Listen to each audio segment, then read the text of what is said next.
جو لوگ تعویذ پہنتے ہیں اور جس طرح اللہ سے ڈرنا چاہیے ولیوں سے ڈرتے ہیں کہ یہ شرک نہیں بھئی، شرک ہے بالکل. جس طرح اللہ سے ڈرنا چاہیے اسی طرح دوسروں سے ڈرنا، یہ شرک ہے. اولیاء جو ہوتے ہیں نا، اولیاء جو اللہ کے ولی ہوتے ہیں، وہ نہ کسی کی ٹانگ توڑتے ہیں، نہ کسی کا بچہ مارتے ہیں، نہ کسی کی بھینس گائے مارتے ہیں، نہ ان کے دودھ کی جگہ پر خون جاری کرتے ہیں. جو اللہ کا ولی ہوتا ہے نا، وہ ایسا گھٹیا گندا اور حقیر کام اللہ کا ولی نہیں کر سکتا. ہاں، اللہ کا ولی ایسا گندا پلید کام نہ کرتا ہے، نہ کر سکتا ہے، نہ سوچ سکتا ہے. وہ کسی کی ٹانگیں توڑ دے اور کسی کا بچہ مار دے اور کسی کی بھینس کے تھنوں سے اور گائے کے تھنوں سے دودھ کی بجائے خون جاری کر دے. یہ ولیوں کا کام نہیں، یہ شیطان کے بچے کرتے ہیں. یہ کون کرتے ہیں؟ وہ ولی نہیں ہوتا ہے. ایسا شیطان کا بچہ ہو سکتا ہے جو یہ سوچے اور جو کرے. ولی ایسا نہیں کر سکتا کوئی بھی. ولی کسی کو تکلیف نہیں دیتا اور کسی کا نقصان کرنے کا سوچتا بھی نہیں، کرنا تو دور کی بات ہے.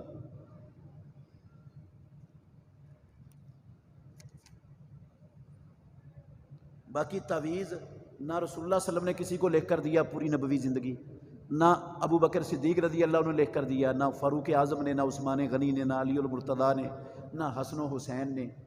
پیارے پیغمبر کے 1.5 لاکھ صحابہ سے کسی ایک صحابی نے تعویذ لکھ کر نہ پہنا، نہ پہنایا، نہ دیا، نہ لکھوایا کسی سے. حرام ہے تعویذ پہننا، حرام ہے. تعویذ فروشی کا کاروبار حرام ہے. حرام ہے یہ کاروبار تعویذ فروشی کا. تعویذ 2 طرح کے ہیں. ایک ہے جس میں غیر اللہ سے مدد مانگی جاتی ہے، وہ شرک ہے، بندہ مشرک ہو جاتا ہے، اسلام اس کا ختم ہو جاتا ہے، ساری زندگی کی نیکیوں کا بیڑا غرق ہو جاتا ہے. اور ایک تعویذ ہے جس میں مدد نہیں مانگی گئی کسی سے، قرآن کی آیت یا مسنون دعا لکھی ہوئی ہے بس، اور کچھ نہیں ہے. یہ والا تعویذ لکھنا، پہننا، پہنانا، بیچنا، خریدنا، کاروبار کر کے دکان کھولنا، یہ حرام ہے اسلام میں. یہ حرام ہے کیونکہ یہ دکان نہ اللہ کے نبی نے کھولی، نہ صحابہ نے کھولی، اور نہ امام اربعہ نے کھولی. تعویذ فروشی کی دکان، کاروبار. ہاں، ان کو قرآن آتا تھا کہ نہیں؟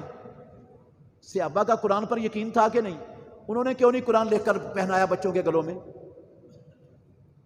ہمیں صحابہ سے زیادہ قرآن کی سمجھ آ گئی. کئی جاہل مولوی کہتے ہیں بھئی قرآن میں شفا ہے.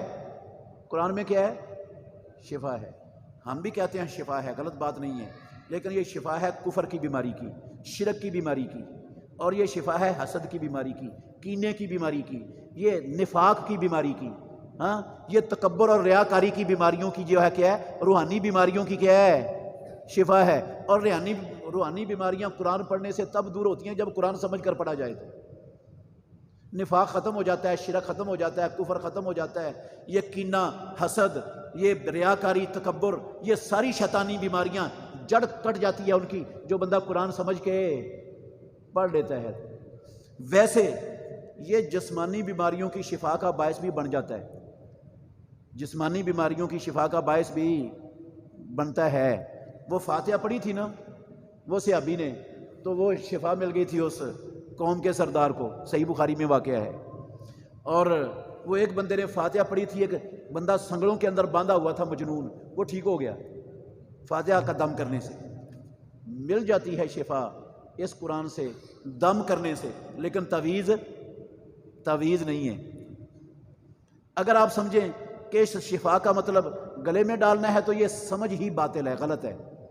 دلیل اس کی یہ ہے، یہ سمجھ باطل اور غلط ہے.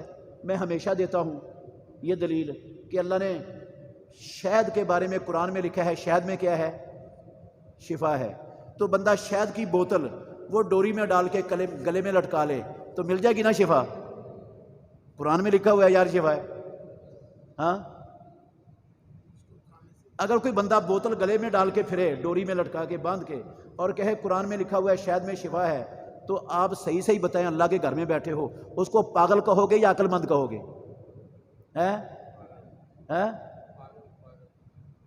کوئی اس کو عقل مند نہیں کہے گا.